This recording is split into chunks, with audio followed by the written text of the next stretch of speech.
Good day, folks. Thank you so much for joining. Today we have with us Hasan Jaswal. Moved to Canada pretty recently, 2019, has been in the supply chain space.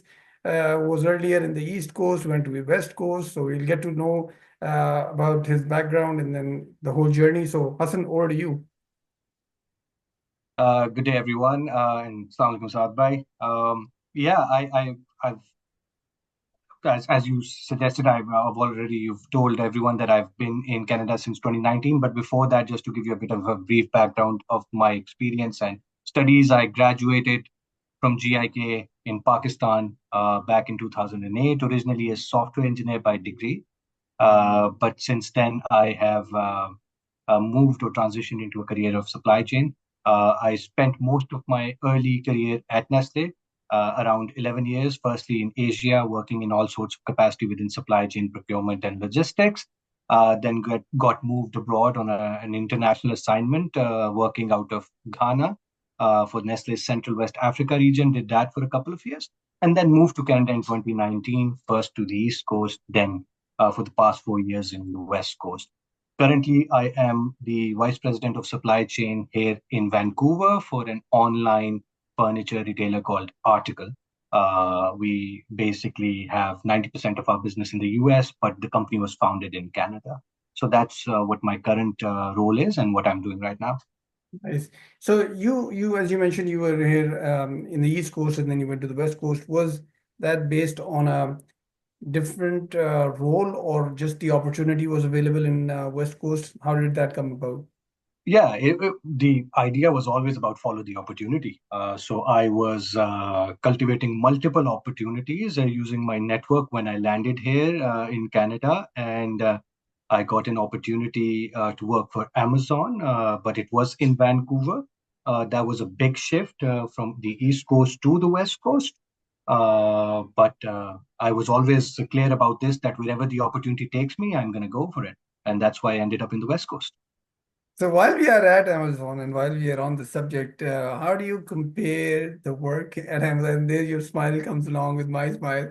How do you compare the experience of working at Amazon versus where you are right now? Yeah, it's similar and different in a couple of ways. Obviously, both the companies that I worked in here in the West Coast, Article and Amazon, um, they are online retail. So there's that similarity there. Uh, my responsibilities at Amazon were more operational. I was more on the operations side, managing the YVR4 facility as a operations manager than a senior operations manager. But my responsibilities at Article are more global, more strategic, which was why I made the switch because I wanted to move towards a more strategic role, which is the work I enjoy. Um, and obviously, Amazon is a juggernaut. It's a huge organization. It's a well-oiled machine. They have data to take every decision, which was really helpful to take the best decisions and be very fast in driving change.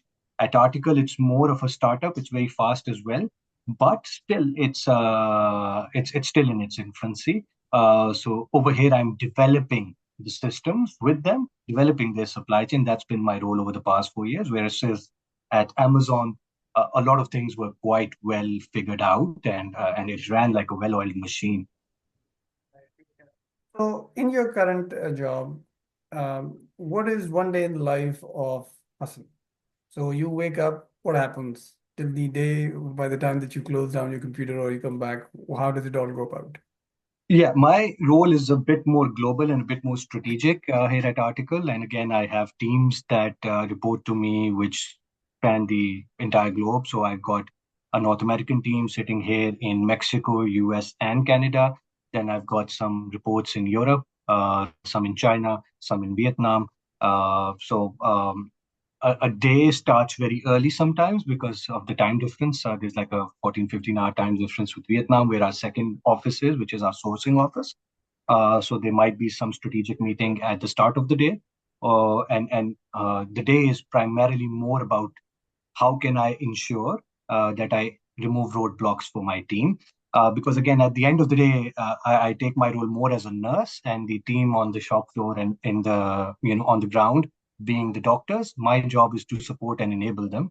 So how can I support them doing that? So that's a lot of meetings, a lot of conversations. And then again, because I'm part of the executive committee here at Article, part of the C-suite here, so the idea here is to make strategic decisions for the mid to long term for Article. So it's a lot of strategy building. It's a lot of discussion on what does 5 years, 10 years down the line Article supply chain looks like. So that's more of my day.